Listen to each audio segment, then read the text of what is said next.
Who actually runs the government? These are the people who murdered John F. Kennedy.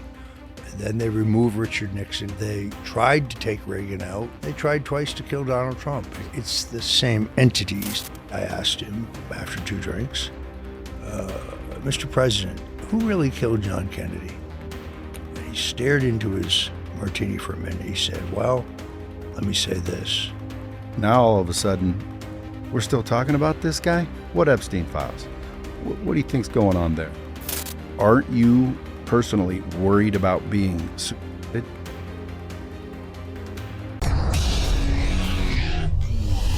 All right, what it is, Brad Lea back again with another episode of Dropping Bombs. Today in the studio, folks, I have a real treat for you. This gentleman is known as a political assassin, a dirty trickster, a patriot, depending on which side you're talking about. I'm sure I don't have to introduce him, and if I do, then your nose isn't anywhere near politics. This guy's been around the block since Nixon.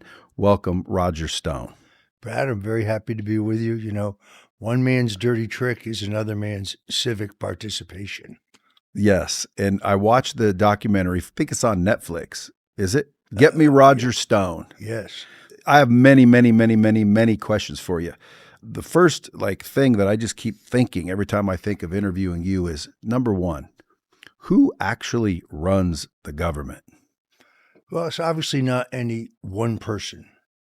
I think generally speaking, there you have a group of elites in finance, in the government, but also outside the government, the think tanks, the defense contractors, the intelligence services, and so on.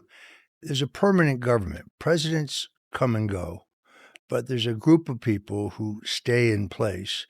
And sometimes you get rid of some of them, but you can never get rid of all of them.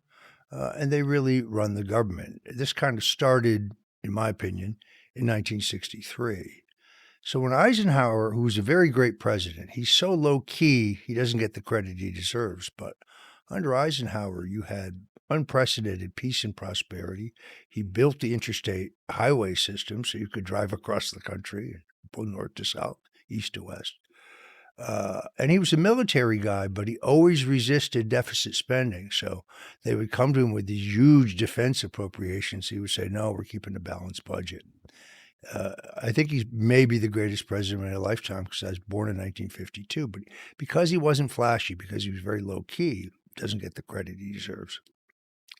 He warns us on his way out the door. He says, beware the military-industrial complex, the accumulation of power by unelected entities, unelected bureaucrats. He's trying to warn you on the way out the door. These are the people who murdered John F. Kennedy. Then they removed Richard Nixon in a silent coup because he was going to reorganize the intelligence agencies and try to take back power from them.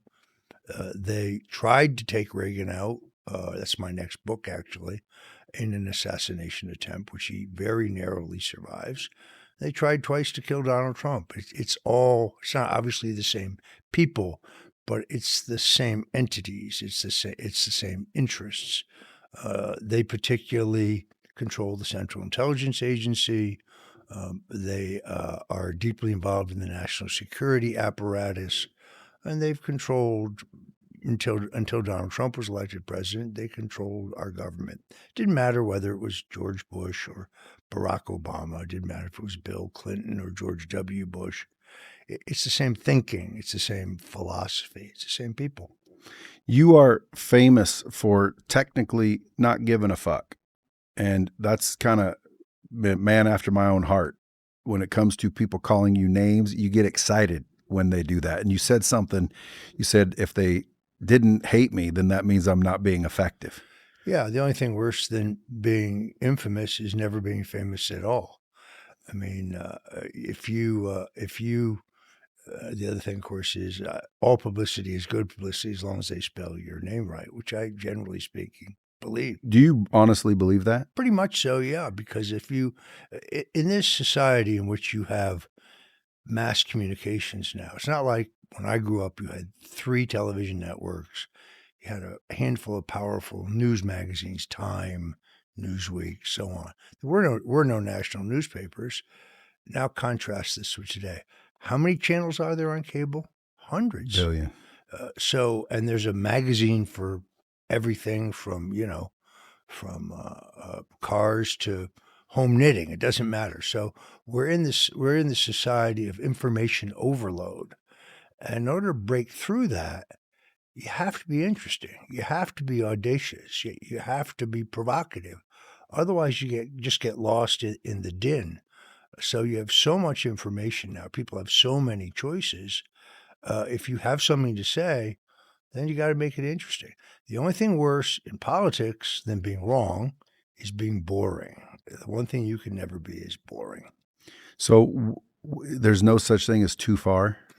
Well, obviously, you don't want to shout fire in a crowded theater. But if you really believe something, and they used to call them conspiracy theories until, of course, they proved to be correct. So people will argue with me. As you know, I wrote a New York Times best-selling book in which I make the case that Lyndon Johnson, the sitting vice president, is the linchpin of the conspiracy to kill John F. Kennedy. Yes, the CIA is involved. Yes, organized crime is involved. Yes, Big Texas Oil is involved. Yes, the banking interests are involved. Yes, Israel has an interest in Kennedy's death. That's a very controversial position. But I think I nailed it in my book. I use eyewitness evidence, fingerprint evidence, a lot of deep Texas politics to make the case. Now, when I wrote the book, I took it to 7 different publishers, and they said, nobody will read this.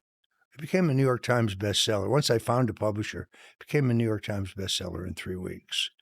And God willing, it may put my grandchildren through college. It still does very well. But I made a very comprehensive case. I also didn't count on my publisher to do the publicity. I did all the publicity myself. I did hundreds of podcasts, radio shows, and so on.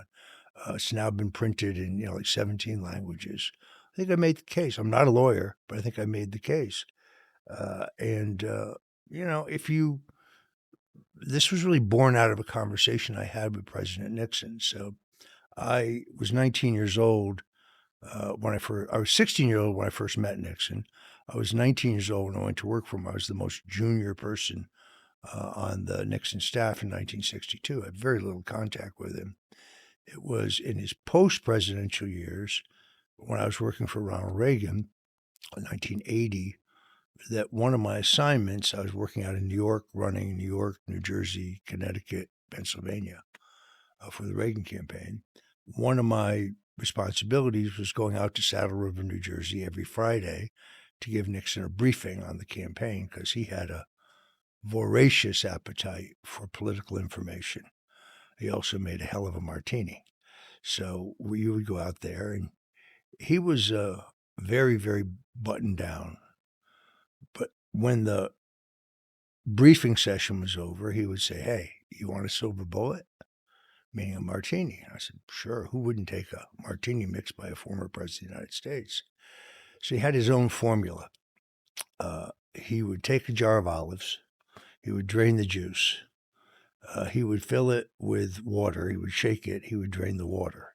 Then he would fill it with vermouth, dry vermouth, put it in the refrigerator, chill a couple glasses. Then he would take the cocktail shaker, shake it very vigorously. It was very precise. A mixture has to be a mixture of cracked ice and cubed ice. And he would shake it, and he would pour it, and he would say, now, if there are not tiny shards of ice on the surface of the martini, it means you fucked it up. He would then drop 2 olives in from the jar, and that was what he called his silver bullet. Now, he was very prospective. It was very hard to get him to talk about the past. John Kennedy, Nikita Khrushchev, Joe McCarthy, Dwight Eisenhower, losing, coming back, until he had a couple cocktails. And then he would get, loquacious. So one Friday, I asked him, after 2 drinks, Mr. President, who really killed John Kennedy? And he stared into his martini for a minute. He said, well, let me say this. The Warren Commission was the biggest goddamn hoax in history. I said, I'm not sure what you mean. He said, well, it was Dallas. I said, I'm still not sure I understand what you're saying. He said, let me put it to you this way. Lyndon and I both wanted to be president, but the difference was I wasn't willing to kill for it. There it is. That's what inspired me to write the book. So, out of curiosity, how come nobody ever goes to jail for stuff that's been revealed lately?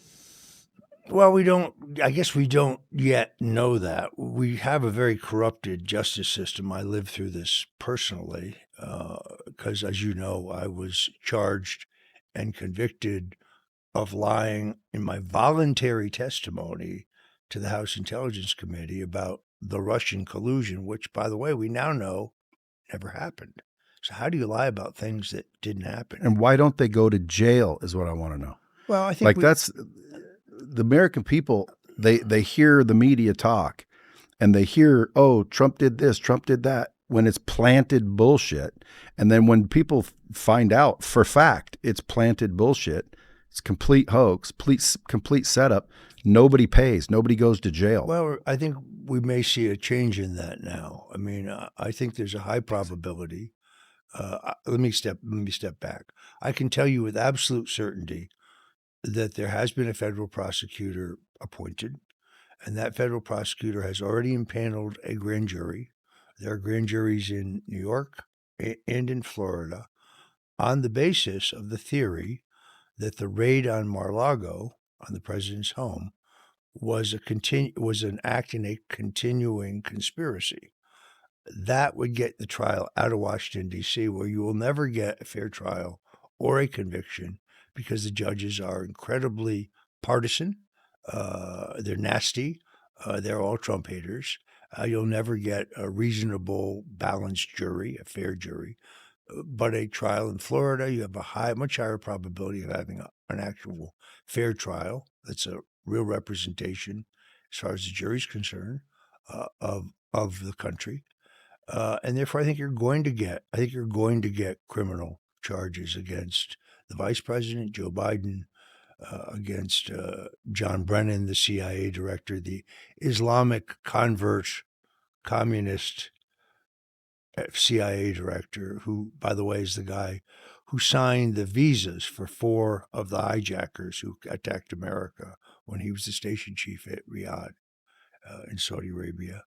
Guy got caught spying on a Senate committee investigating his illegal use of torture as the CIA director. Pretty sure he's going to get charged. The FBI director, James Comey, I think he'll be charged. Rod Rosenstein, the acting attorney general who appointed Mueller, I believe he'll be charged. I think Robert Mueller, who I think is now institutionalized because he is non-compos mentis, but I think he may yet be charged. Susan Rice, the national security advisor, I believe she'll be charged. James Clapper, I think the director of national intelligence, I think he'll be charged. No, it's a new day. I think Trump will recalibrate the scales of justice. It's not about revenge. It's about everybody being treated equally. These people actually committed the greatest single dirty trick in American political history. This was an abuse of power in which the full authority of the U.S. government and the capabilities of the intelligence services were used, weaponizing 2 pieces of what they knew was fabricated evidence, the so-called Steele dossier, which was a report that claimed that Trump had dallied with Russian prostitutes when he was in Moscow on a private business trip, and the false claim that the Democrat National Committee had been hacked by Russian intelligence, there's no evidence of that.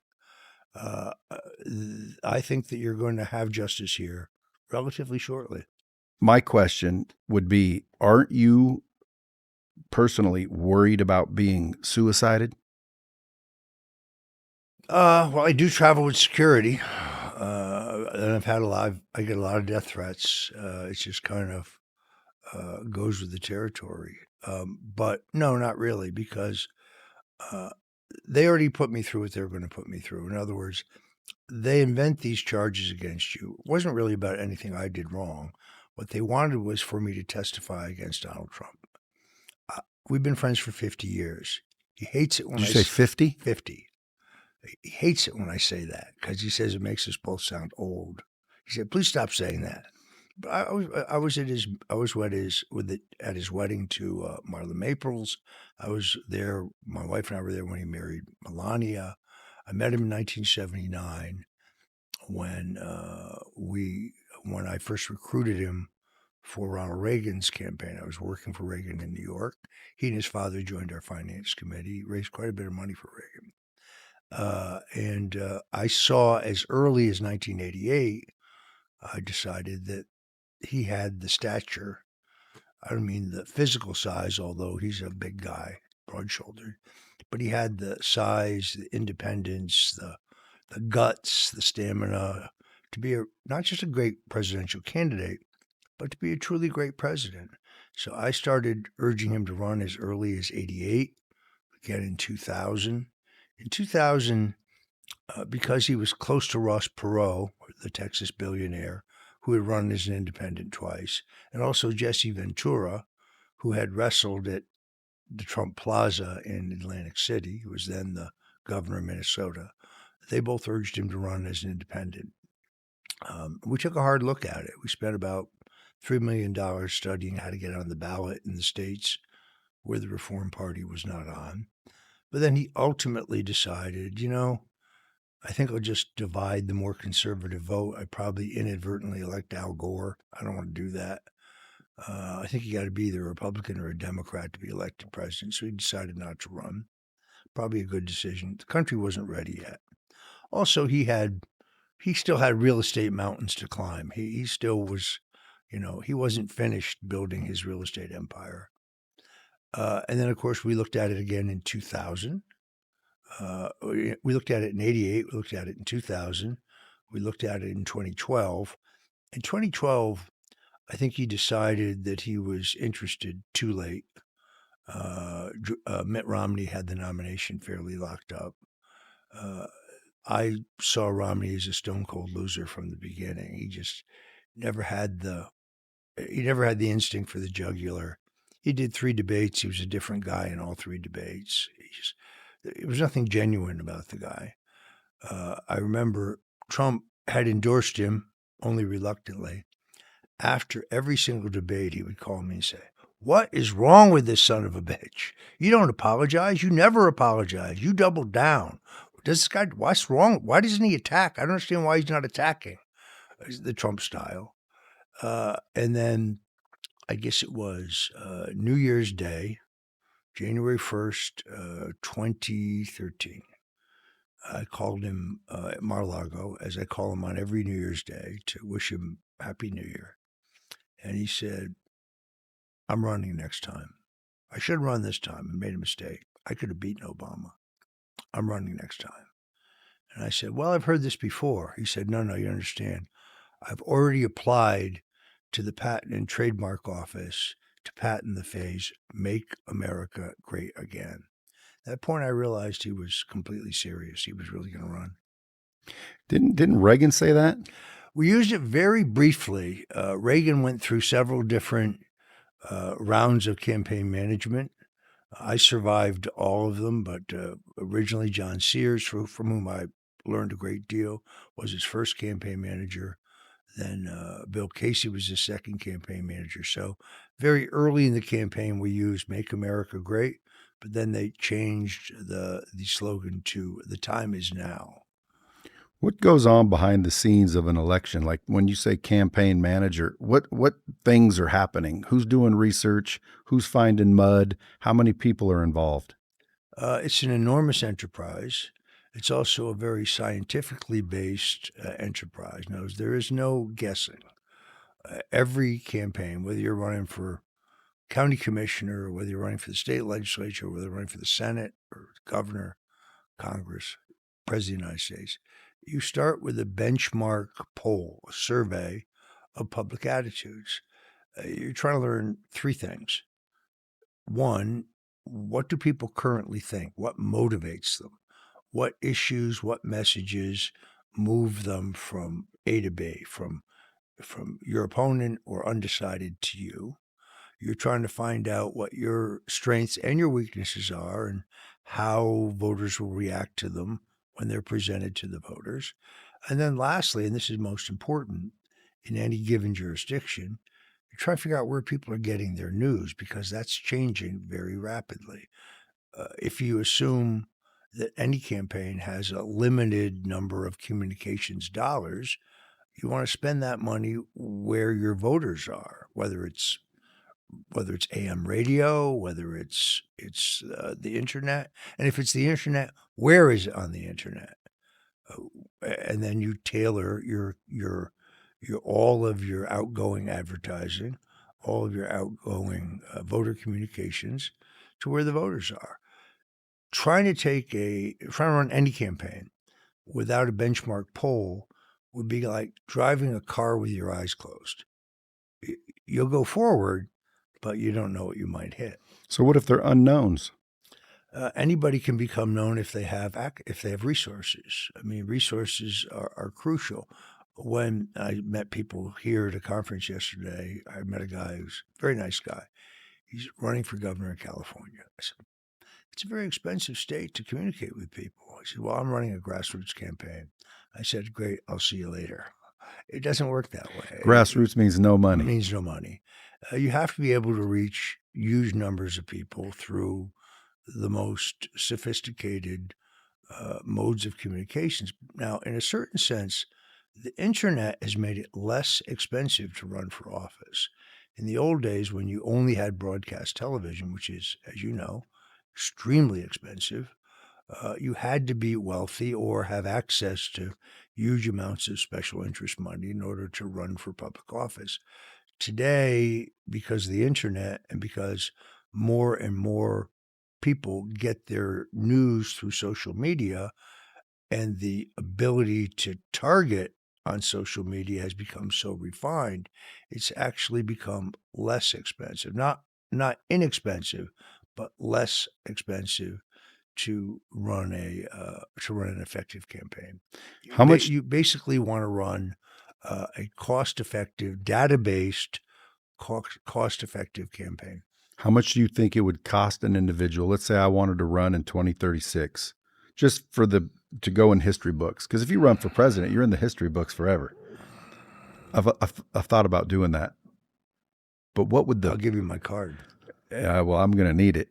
What would the rough idea for a budget be, realistically? Well, I guess part of the question remains whether the system remains the same. Notice when Robert Kennedy, who's a good friend of mine, who I knew before he ran for president, so I was friendly with both Robert F. Kennedy Jr.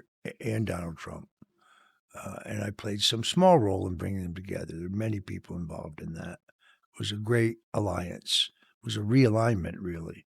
Republican Democrat, that's bullshit. That's not the real division in America. Those labels are outdated. You're for war, censorship, letting Wall Street do whatever they want, particularly in the pharmaceutical area, or you're for peace, you're for free speech, and you're for constitutional rights. That would be me. Common sense. You're for common sense. Yeah. Those are the divisions. Well, not only that, it's the Constitution. I mean, the Constitution was set up for a reason. I think we should follow it. It's a brilliant document. And I also, think that the part they screwed up is they allowed amendments, which made sense because you have to, but that's where they're getting in and screwing shit up. Well, the amendment process is still not an easy one. That's the good news. No, you've either got to get it passed by the Congress and ratified by a substantial number of states. So it's hard to put frivolous stuff in the Constitution, and that's a good thing. To go back to your question, though, they rigged the rules against Bobby, so there's no way he could ever fairly compete. The Iowa caucuses, we're canceling that. The New Hampshire primary, those delegates no longer count. So they kept changing the rules. They did the same thing to Bernie Sanders, not that I'm a fan of Bernie. So, but when you say they, who's they? The party leaders. But who are they? Like, why do they get to decide shit like that? Well, because the National Committee of both major parties get to decide how their nominating process works. And therefore, we have these traditions. The New Hampshire primary is first in the nation. They actually have a state law that says we must be first in the nation. If somebody tries to put their primary before us, we'll move our primary to the year before the election in order to be first. It's a huge moneymaker for the state. It brings attention to New Hampshire, let's say. Now, New Hampshire is not representative of the entire country. It doesn't have a sizable African American community. Doesn't have a substantial Hispanic community. It's still a relatively rural,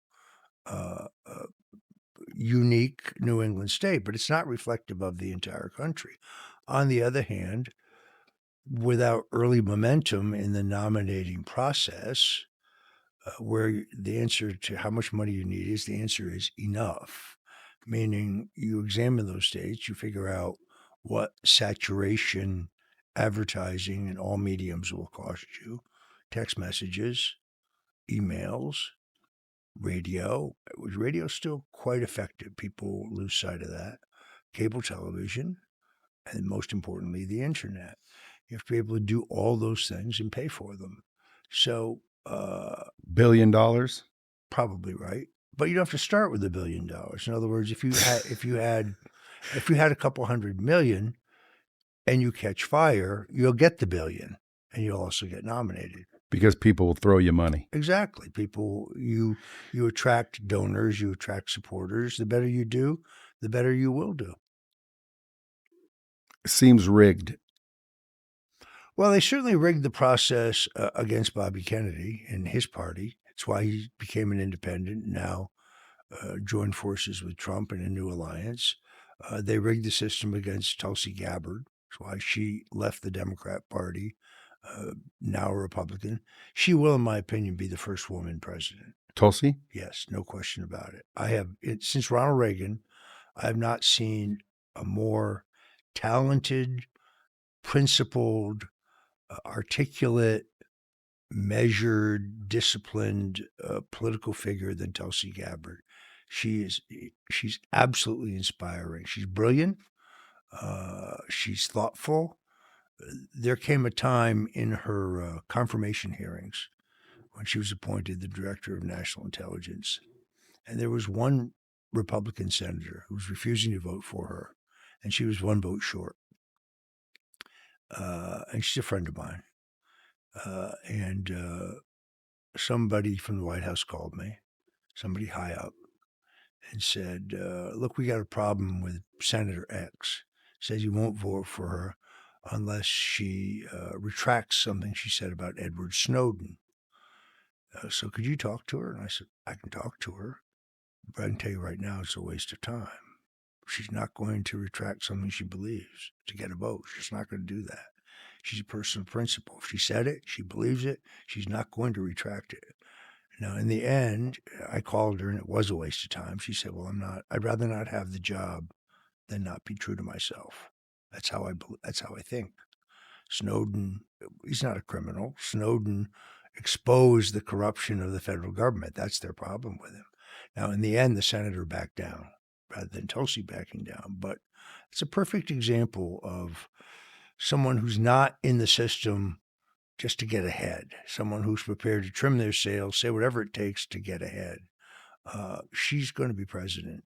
Maybe not 2028. It's not what I'm saying. But eventually, I think she'll be your first woman president. More than likely, J.D. Vance will be 2028, wouldn't you think? Well, in our party, I like J.D. Vance. I like him a lot. I had a good meeting with him a week ago. We didn't really know each other that well. We met in passing, but I got to spend some actual time with him. Very impressed with him. Have you watched his movie? In our party, yes, very excellent. And in our party, we're great believers in waiting your turn. We're great believers in hegemony. If you're vice president for 8 years or 4 years, in his case, you have an enormous leg up. He's doing an amazing job. He understands, particularly with this president, with all presidents, you don't upstage the president. I mean, Trump is a one-ring circus. Trump is the Trump administration. Trumpism far more popular than the Republican Party will ever be. Trump can reach people that no one else can reach. This is why John McCain loses. This is why Mitt Romney loses. This is why Trump wins, because he can reach out to people that no other Republican can win. And people don't know this, but in these confirmation fights, Bobby Kennedy, Tulsi Gabbard, Kash Patel, these were tough fights for Trump to get his chosen cabinet. J.D. Vance plays a crucial role on Capitol Hill, rounding up the votes that he needs. Doesn't get credit for it, doesn't want credit for it, but deserves credit for it. Before Kash Patel and Dan Bongino took office, they were all about the Epstein files. Now, all of a sudden, we're still talking about this guy? What Epstein files? What do you think's going on there? It's very, very hard for me to understand. I wrote a book in 2015 called The Clintons' War on Women, probably the book that got me criminally indicted. The longest chapter in the book is on Jeffrey Epstein. I interviewed Virginia Roberts Giuffre for 6 hours. She was one of Epstein's victims, one of the few victims who refused to take a multi-million-dollar settlement and continued to fight him in court. We're told roughly 2 months ago that she committed suicide. I doubt that. I having spent time with her, having spent with her lawyer, having spoken once with her father, I just don't believe it. Of course not. But I read all of her sworn testimony. I read the sworn testimony of all of the victims who sued. I was around Trump in those days. He cut Epstein off in 2005. Epstein made an indecent approach to Virginia Roberts, was her name then. She's working in the spa.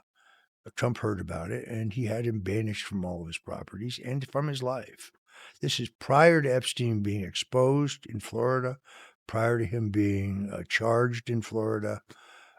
So this idea that Trump has something to hide, he's on the list. Well, what does that mean, on the list? Was Trump on his plane? Yeah, 3 times with his wife, Marla Maples, and his daughter, Tiffany. They flew from New York to Palm Beach and back. What does that prove? Nothing. Well, Richard Branson's been rumored to be involved on that list, and I went to his island because I was invited to go there and speak.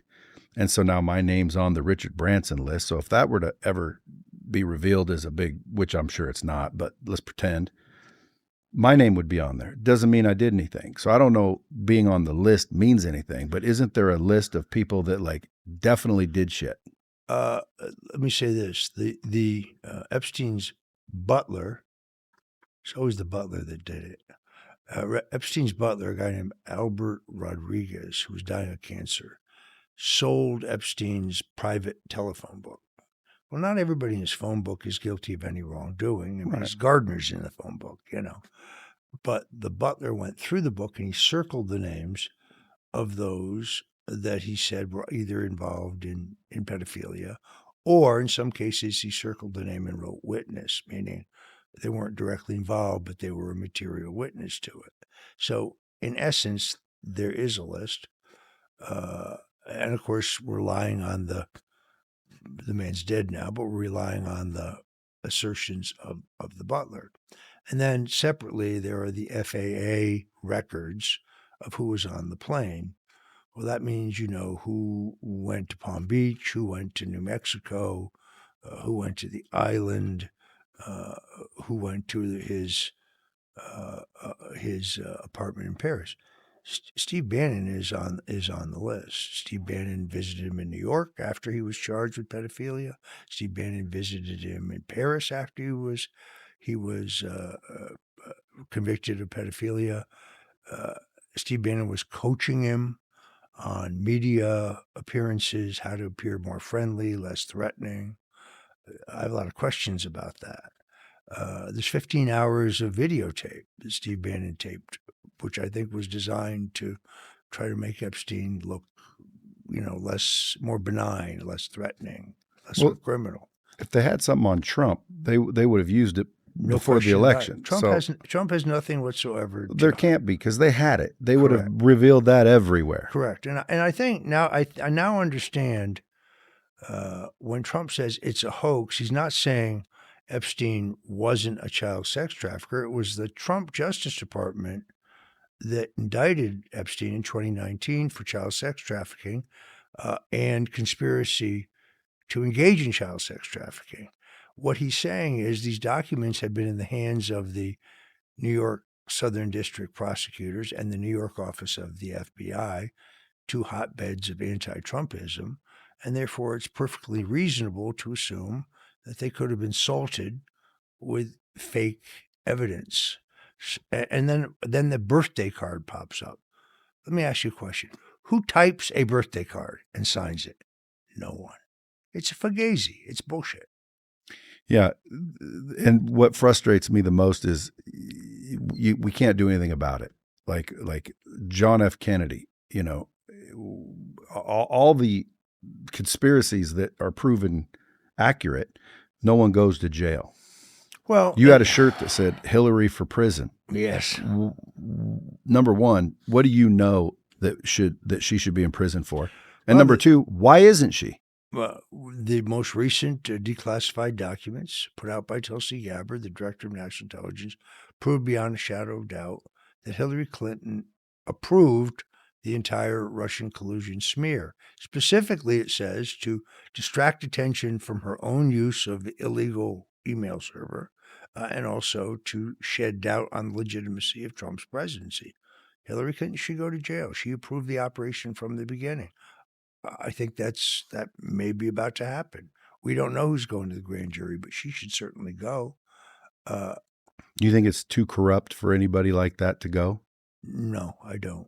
I think Trump is committed to justice. I think that, look, they tried to bankrupt him. They tried to keep him off the ballot in all 50 states. They tried to throw him in jail for a crime that they couldn't even identify in New York. They made the act of questioning the outcome of an election, which every American has a First Amendment right to do. They made that a crime. So they tried to kill him twice. So I think that the justice is going to be done. I think those issues are all going to get examined very closely. If you were a business person, I mean, you are a business person, but let's say you're starting a new business and you're trying to get it attention. What dirty tricks do you have where a business person could get some attention? I mean, things have not changed. I read a book that was written in the 60s called Confessions of an Advertising Man by David Ogilvy. It's the single greatest marketing book I've ever read. And even though it was written in 1963, everything in the book is applicable today. So the chapter that's entitled How to Illustrate a Poster today would be entitled How to Design the Splash Page of a Website. It's all transferable. My book's called what? It's called Confessions of an Advertising Man by David Ogilvy. It's in paperback. It's a business classic. It's easy to find. It's been republished many times. When anybody comes to work for me, the first thing I do is instruct them to read that book. I give them a copy of that book. Repetition matters. Simple messaging matters. A unique message matters.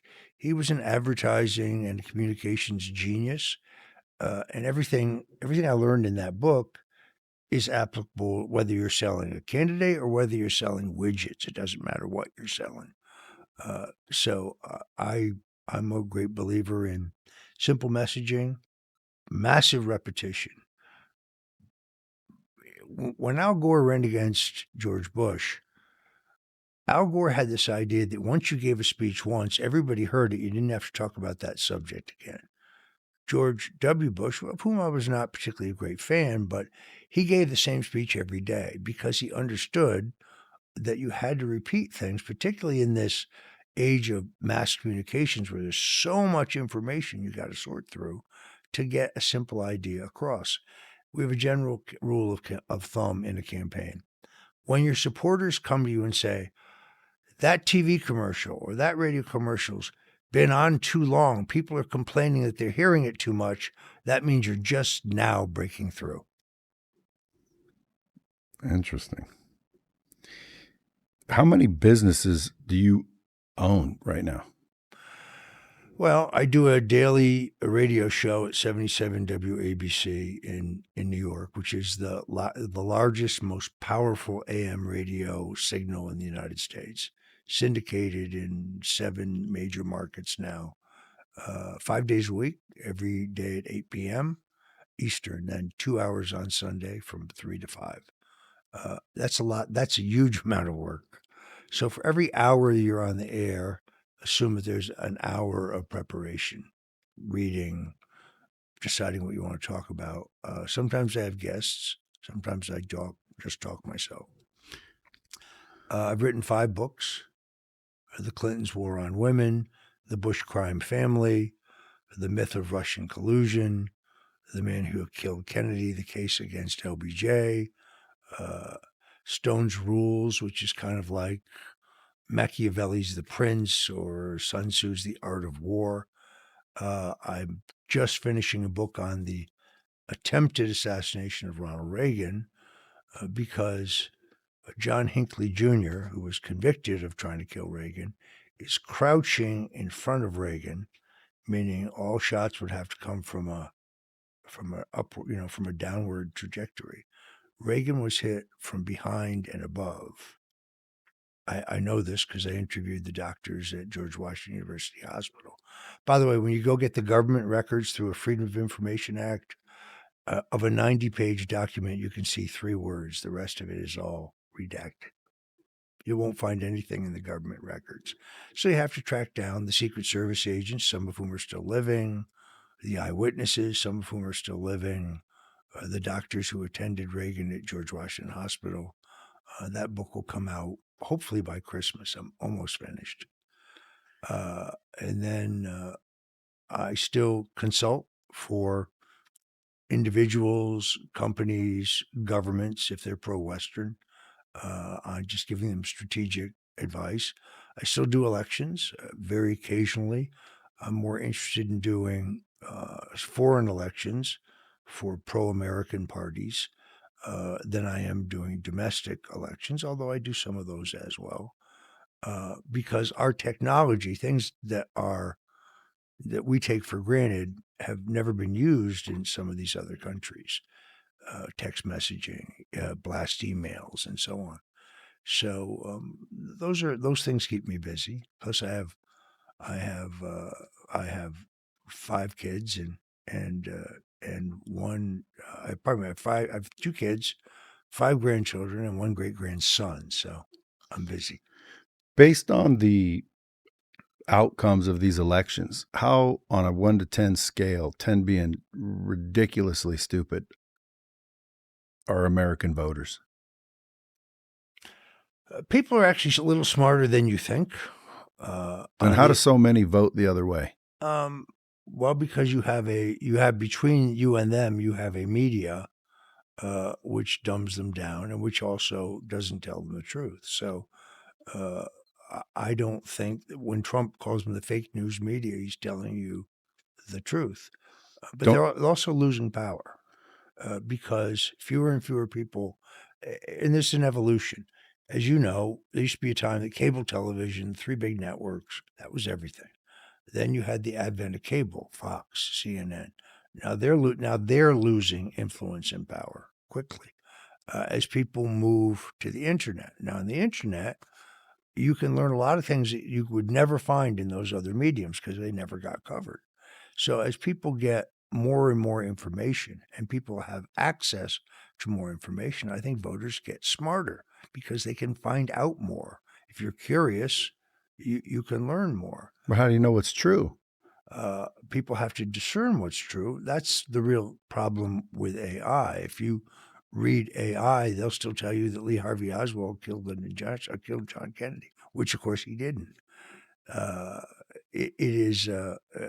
I do think that the availability of more information allows people to make their own judgments. A more important question is how honest is our election system? How honest is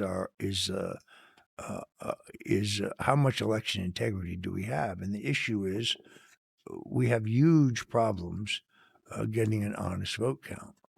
Mail-in ballots are an invitation for fraud. When I was in Las Vegas before the last presidential election, I was here to give a speech for Trump. And a man came up to me and he had 5 mail-in ballots.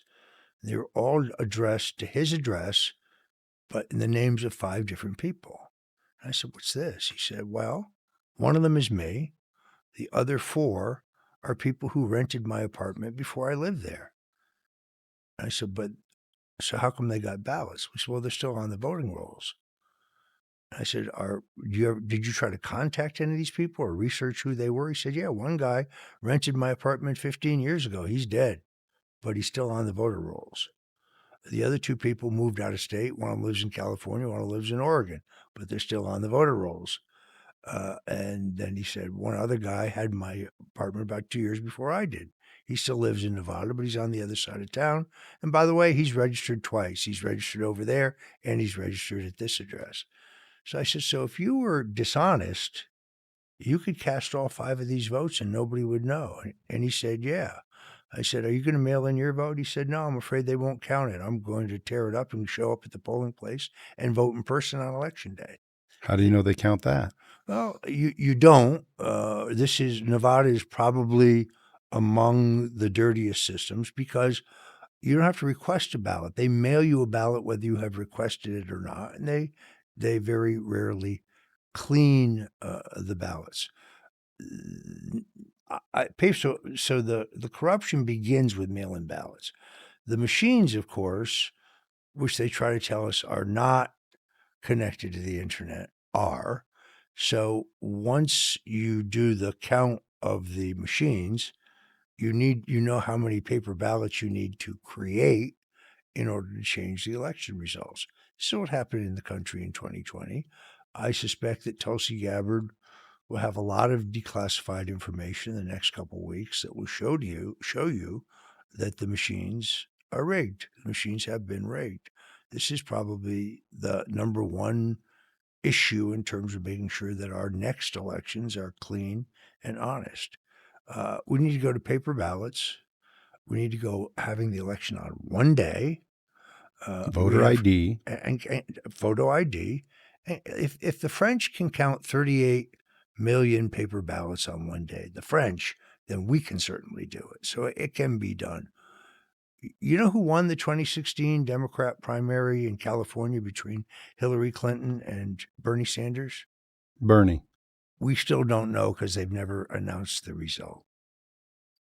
See, this is the part that frustrates me. Where's the accountability in this? Like, according to the Constitution, we, the people, are technically in charge. However, I keep my contention that we, the people, are no longer around because we can't communicate. So the government gets in these meetings, they stamp it. We were all there. We all said thumbs up, so it passes. We, the people, have no form of doing that. So we can't say bullshit. No, we're not doing that. Because again, if it worked like it's supposed to, we, the people, are in charge. So like, for example, someone redacted all the information on those files. Who had the authority to do that? And why couldn't the people say, no, we're not doing that. Let that out. Epstein list. Hey, listen, we realize everybody's not guilty just because they're on the list, but God damn it, release the list. We, the people, demand it. You know, how come there's never any accountability to these people? First of all, I share your frustration, but it all starts with honest elections. Because if you can have honest elections, then you can elect good men and women to office who can change these things. Yeah, but they're not in control. Well, but they can get in control. Trump's election is the beginning of a complete sea change in American politics. This is not supposed to be possible. We never elected a businessman president of the United States. He took on 16 more experienced politicians. They laughed at him. They never took him seriously. They never saw him coming. He routed them in that election. And then I don't believe the outcome of the 2020 election. Joe Biden was a vegetable. He didn't get 81 million votes. See? You tell me he got 20% more votes in African-American precincts than Barack Obama? Zero chance. Zero. In the city of Philadelphia, more people voted than are registered to vote. In this most recent election in Orange County, California, more people voted than are registered to vote. Not possible. So these things have to be cleaned up. They can only be cleaned up by electing people to office who are not committed to that system, but committed to real change. People get elected. I've seen this going back 50 years. People get elected, and one of two things happens. They remain a rebel. They remain a truth teller. They remain committed to reform, or they get sucked into this system where it's all about getting reelected and taking money from special interests in order to get reelected, and they become part of the swamp. And I'll take a perfect example. In my home state of Florida, Congresswoman Ana Paulina Luna. I initially opposed her. I was very skeptical about her. I was very active against her. Boy, was I completely wrong, totally wrong. She turned out to be tremendous, a true outsider, a fighter, a warrior. She is leading the House committee to release all the records on Kennedy's assassination. They're still holding back 20%. She keeps getting her investigation time extended, and she keeps fighting with the help of Tulsi Gabbard and others with the CIA to get more and more and more. There's going to be a lot more coming. We're going to learn a lot more about Kennedy's assassination that we didn't already know, because one person, one good person, fought the system, got elected, and then doesn't get corrupted when they come to Washington. It can happen. We just need more people like her. And usually they disappear. They commit suicide. Or they sell out. What were you pardoned for? I was pardoned for the crime of lying under oath about the Russian collusion that didn't ever happen. It never made any sense. So two things. They claimed in my trial that the Russians had hacked the Democrat National Committee and that I had communicated with a persona called Gooseford 2.0 on Twitter direct messages. Well, my only communications with this persona, whoever that really is, happened 3 weeks after WikiLeaks had already published all their materials. So from a chronological point of view, it's impossible for me to have been involved in that. And then secondarily, they accused me of witness tampering because one of my friends in New York, the guy who told me that WikiLeaks had all this material and was going to publish it in October of the election year. And I said to him, "How do you know that?" He said, "Well, I know a woman lawyer who works for WikiLeaks. Just don't ask me any more questions." I have his text message. That was one of the charges against me, that I lied when I said that. I had the text message in which he told me that. The judge would not allow that text message to be entered into evidence. I was not allowed to use it in my defense. My trial was completely and totally rigged from the beginning. And the purpose, again, was to convict me so that they could pressure me to testify against Trump. It wasn't that I had They wanted done anything leverage. wrong. There was nothing. There was no Russian collusion to hide. Two things. The government claimed that the Democrat National Committee had been hacked by Russian intelligence. The FBI admitted in my trial they'd never inspected the computer servers. They had relied on a third-party company called CrowdStrike. So my defense lawyers said, "Well, let's see CrowdStrike's report." Denied. Well, the head of CrowdStrike testified for the House Intelligence Committee, and he admitted that his report contained no proof that the Russians hacked the DNC. I didn't have that at trial. They wouldn't give it to me. They also wouldn't give me Mueller's final report, where every section about me was redacted. The judge said, "Well, I'll read the report, and I'll give your lawyers the relevant sections about you."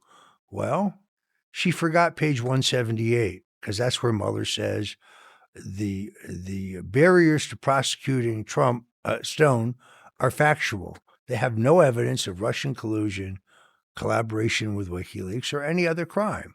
So I was just railroaded. The judge denied me every avenue of defense. I could have called Bill Binney, who is the preeminent counterintelligence IT guy in the CIA.